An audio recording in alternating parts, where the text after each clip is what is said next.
twongeye kubasuhuza inshuti zacu bakundwa, amahoro y'Imana bane namwe. Turi kumwe na Era Ministry, turabifuriza umwaka mushya muhire. Twaherukanaga umwaka ushize, none twinjiye mu 2026. Amahoro y'Imana rero bane namwe, mwabaye neza, umwaka mwawutangiye neza. Amen. Natwe tumeze neza, twawutangiye neza, Imana yacu ishimwe.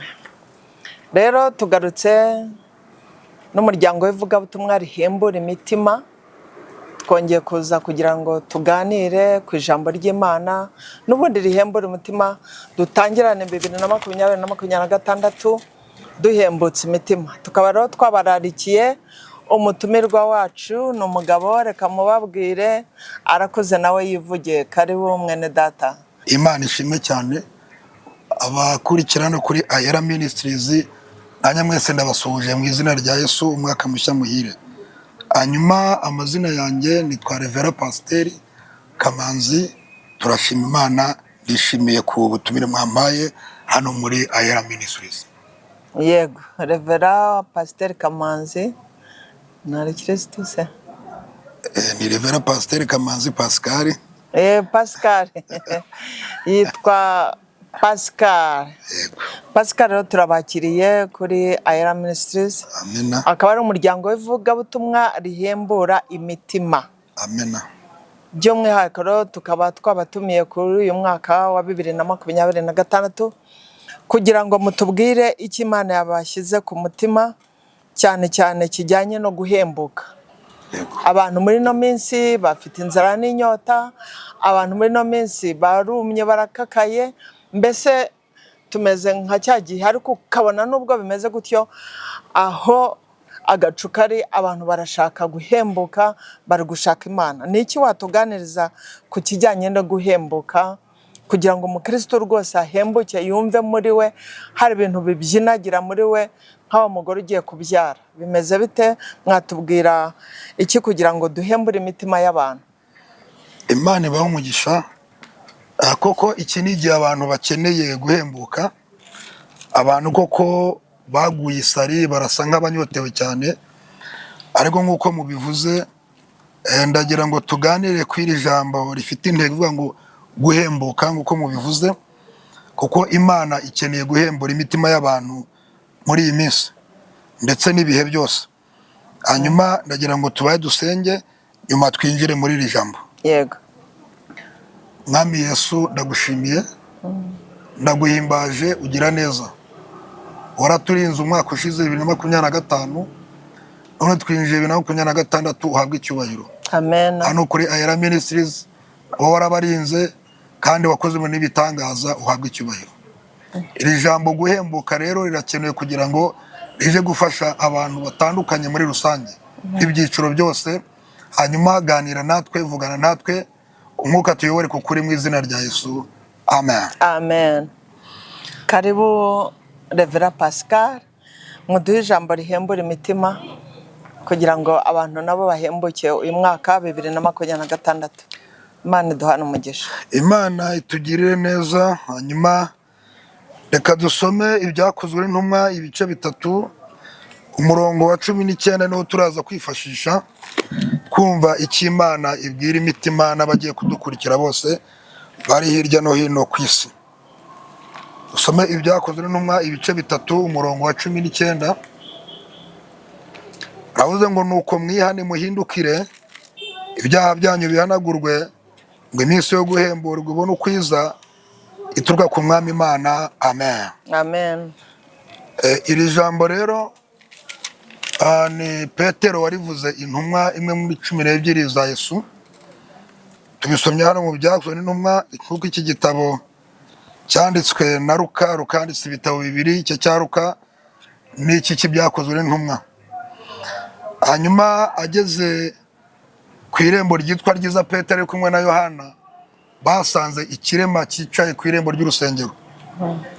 Iki kirema cyarasabirizaga. Bibiri tubwira ko cyahegwaga mu gitondo, bakakiyashya nimugoroba bakaza kugitwara. Ariko Imana iza gutekereza kuri iki kirema, Imana itegura Petero na Yohana. Hagurutse iki kirema cyari gikeneye cyo guhembuka, cyari gifite ubuzima bubabaje hariya ku irembo ry'urusengero. Ukuntu cyari gikeneye guhembuka iki kirema ni uko yari yicaye ku irembo ryitwa Ryiza ariko afite ikibazo aremaye ibirenge. Kandi ikindi Bibiliya iratubwira ngo umuryango we wamushyize kugira ngo ajye asabiriza. Nuvuga ngo nicyo umuryango we wari wamugeneye ndetse n'abandi bantu bashobora kugenera umuntu. Ariko ndagira ngo mbwire abantu ko guhembuka kwaje kandi Imana yateguye Petero na Yohana kugira ngo baze bagukure ku irembo ridasa n'ukomeza. Ikigaragara ni uko muri iyi minsi abantu mu by'ukuri bigaragara ko bicaye ku irembo ryitwa Ryiza ariko uko basa ntabwo bihuye. Nuvuga ngo bari mu mibereho itandukanye nuko tubona kandi ko n'Imana ibibona. Igitangaje kuntu uyu muntu yari akeneye guhembuka w'ikirema ni uko bivuga ngo umuryango we wamushyize rwo kugira ngo ajye asabiriza binjira. Nuvuga ngo niyo mpamvu bahamushyize kugira ngo ajye asabiriza. Ariko ubwo buzima umuryango wamuteretsemo cyangwa abandi bantu sibwo buzima Imana yari yamuteguriye. Imana yateguye Petero na Yohana kugira ngo bamuhagurutse kwa ririya rembo ryiza atasaga naryo hanyuma kugira ngo ahembuke. Nuko rero biratubwira ngo musanga igihe cyo gusanga cya saa 9 Petero na Yohana nibwo batambutse mu kirema kirabasaba. Kibasabye ngo baramwitegereza arababwira ngo uturebe. Kuki Petero na Yohana babwiye ikirema ngo uturebe? Kwari kugira ngo abanze yinjire mu mwuka wo guhembuka. We yarazi ko ubuzima bwe ari ugusabiriza. Yarazi ko ubuzima bwe ari ukujya hekwa gusa. Yarazi ko ubuzima bwe ari ukujya asaba amafaranga akabona ubuzima bwo ariko sibwo buzima Imana yari yamuteguriye. Imana ishimwe cyane. Amen. Nundi wese utwumva abyumve ko ubuzima yicayemo uyu munsi abona budasa n'ishusho y'ibyo akeneye, amenye ko hariho umugambi w'Imana. Nubwo abantu baba barabikugeneye cyangwa se n'umuryango wawe birashoboka, ariko hari icyo Imana iri gutegura muri Petero na Yohana. Bageze rero arabitegereza, arabanza arizera, ava mu mwuka wo gusabiriza, ava mu mwuka wo gutega amaboko. Arangije baramubwira ngo ifeza n'izahabu ntabyo dufite. Bari babageze ku rwego rwo kwizera icyo bagiye kumuha. Ngo ariko icyo dufite turakiguha mu izina rya Yesu Kristo wa Nazareti, haguruka ugende. Nuko uwo munsi uyu muntu wari ukeneye guhembuka yaramaze igihe kinini mu buzima, yarihebye pe, yaramaze no kubyakira, yumva ko ari cyo kwakoma. Ariko ndagira ngo mbwire n'utwumva wese ko ubu buzima maze kwakira bumeze gutya bugahitse busuzuguritse ntago ari bw'Imana igushakamo. Imana hari ubundi bwiza kugenera, hari ubundi bwiza igufitiye, hari amasezerano igufitiye, hari uburyo bwiza butandukanye. Rero witerwa ubwoba nuko abantu ubona bakurakariye cyangwa bakugenera ibintu bitari byiza n'ibitandukanye, ahubwo itaku guhembuka kw'Imana. Uyu mwaka Imana ije guhembura abantu. Haleluya. Abantu bagiye kubona gukora kw'Imana. Amen. Iki kirema ntabwo cyari kibyiteguye.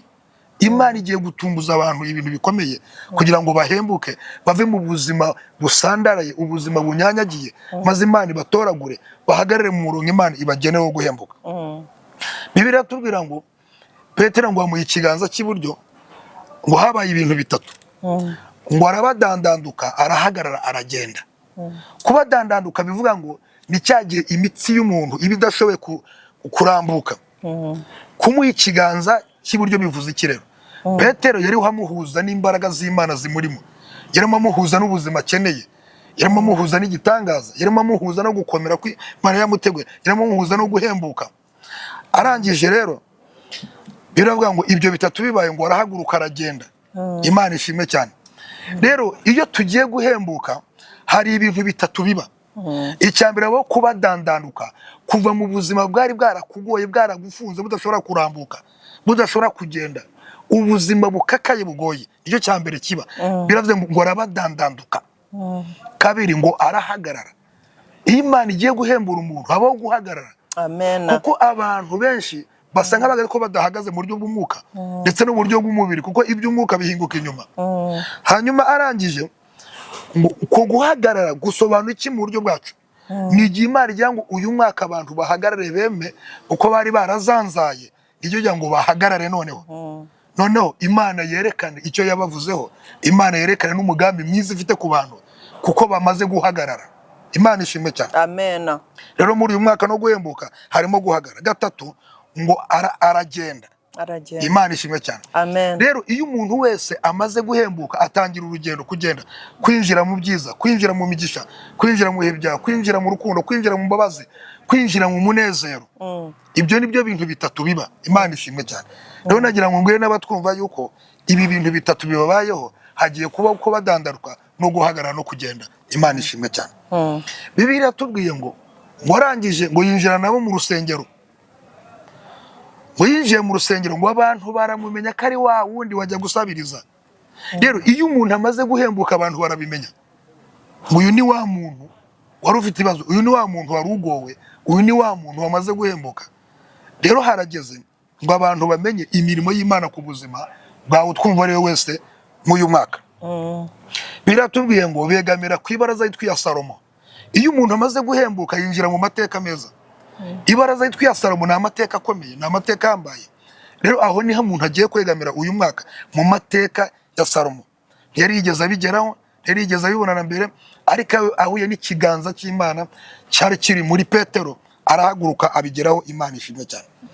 Biratubwiye ngo abantu benshi ngo baraza ngo begera Petero barashungera.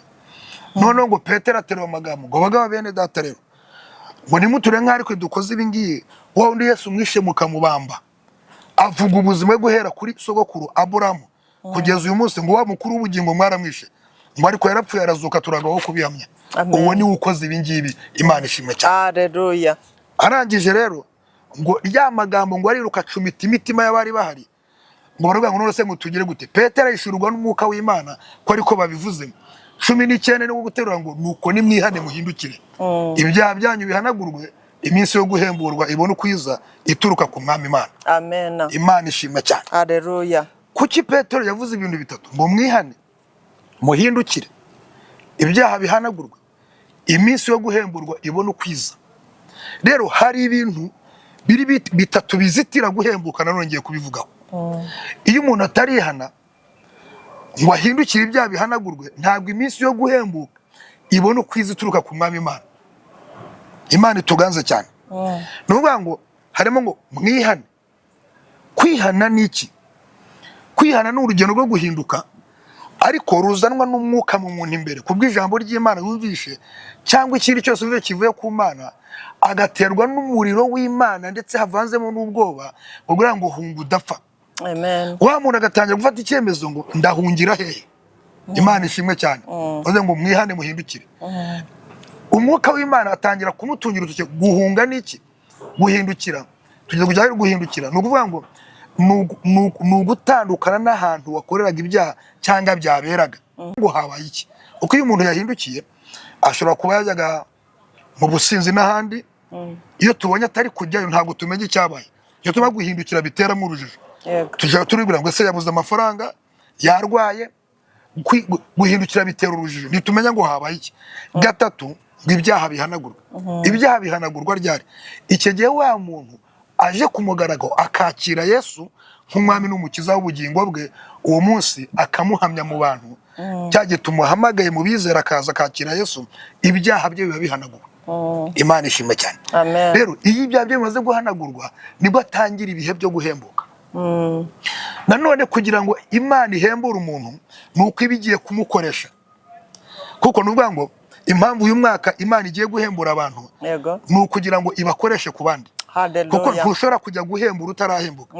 Iyo gituma Imana muri iyi ministeri igiye kubanza guhembura abantu, nimara kubahembura bajye guhembura abandi. Imana ishimwe cyane. Amen. Rero kugira ngo Imana iguhembure ujye guhembura abandi, nabwo hari ibintu bitatu bigomba. Icyambere nuko Imana isanura ibyasenyutse muri wowe. Kuko ntabwo Imana ishobora gukoresha umuntu usenyutse agiye guhembura abandi. Imana irabanza igasanura ibyasenyutse muri wowe. Hari ibikomere wagize, hari ibibazo bitandukanye muri famille, ibibazo bitandukanye mu buzima busanzwe, muri business se, aho ukora, aho wavukiye, aho watembere hose. Hari ibintu byagiye bigusenya. Hari ibyo wumvishe mu bantu b'inshuti zawe, bijyangwa n'abandi batandukanye, hari ibikomere byinshi. Ndetse hari n'abagiye bakomeretswa no kumva yihebye we atazigera aba umuntu wagira n'iterambere, wagira n'icyo ageraho. Turabona mu rubyiruko, mu bantu bakuze, abo bantu bose bameze gutyo.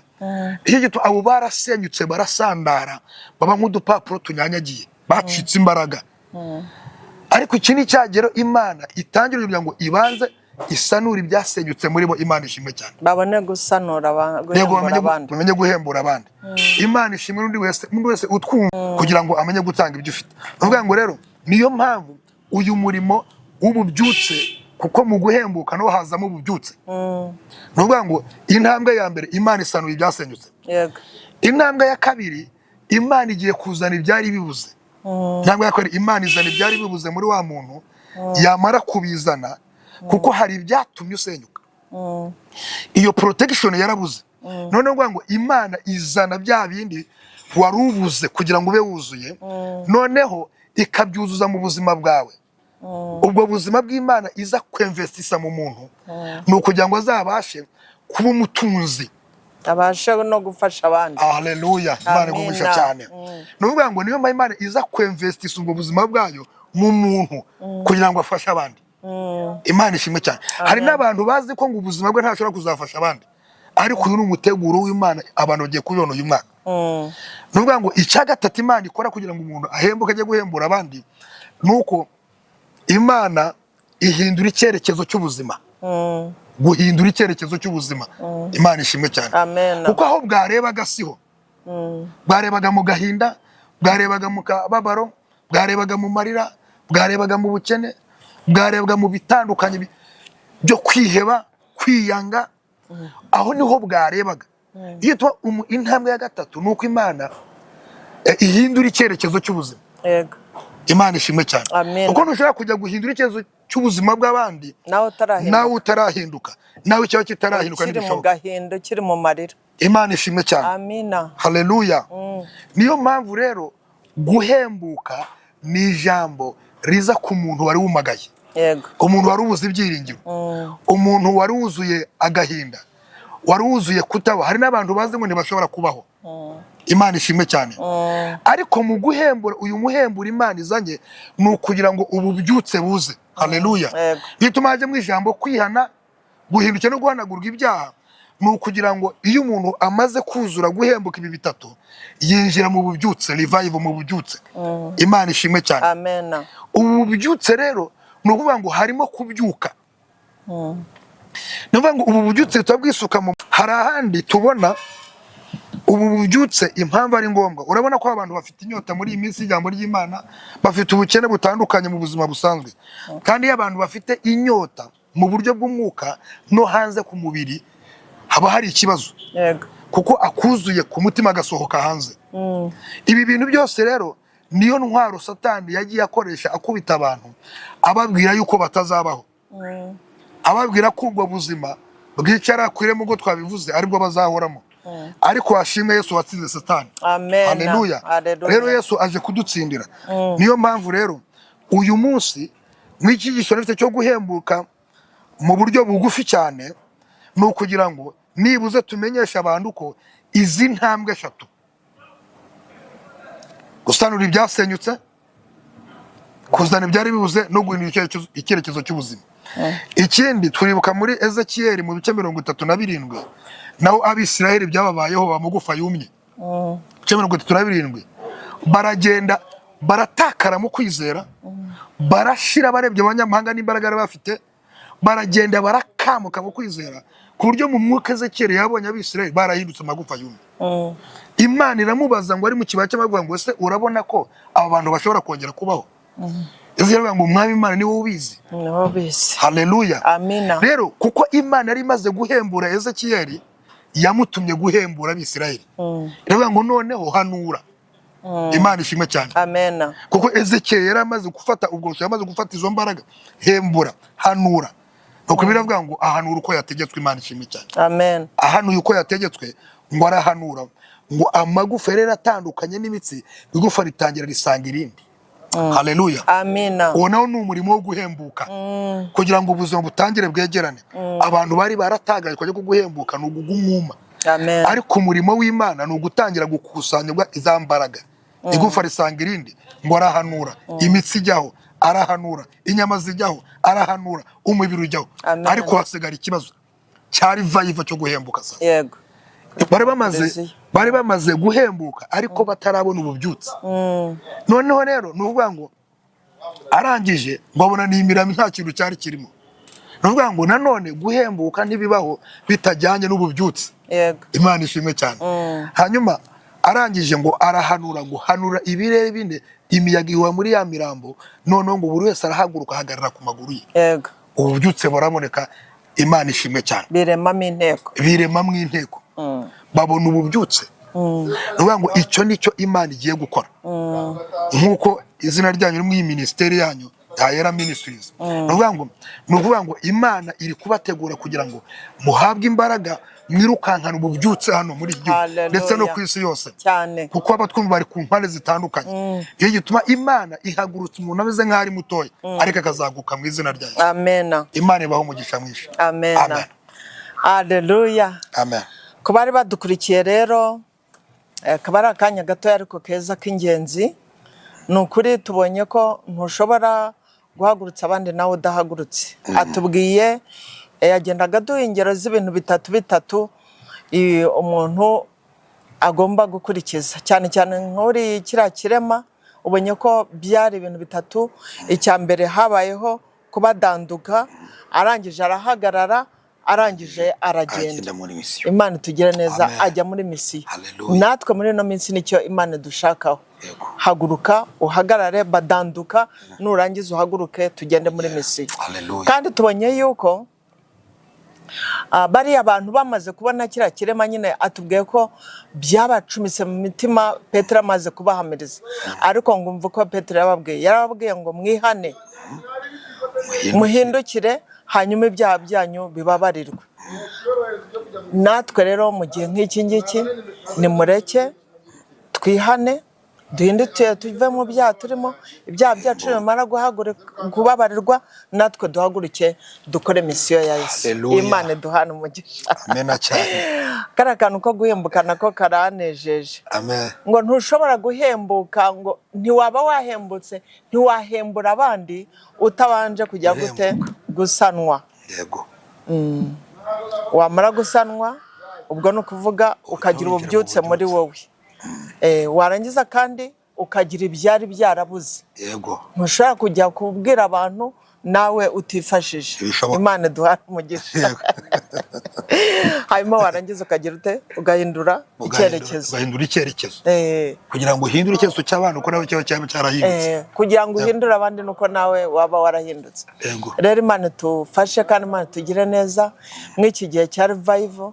Ni ukuri mureke duhaguruke duhindure icyerekezo, tuzane n'abandi nabo bazi kuri Yesu Kristo. Haleluya. Imana rero duhana umugisha. Mukozi Imana akanya kari gato ariko tuzongera tubatumeho.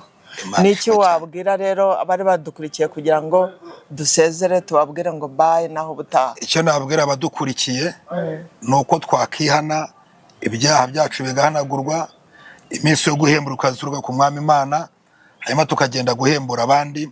Kandi ikimana dukeneyeho nicyo nuko tubadananduka tugaga tukagenda muri misiyo kuko Yesu yayiduhaye ngo tugende amahanga yose tubwire abantu ubutumwa bwiza.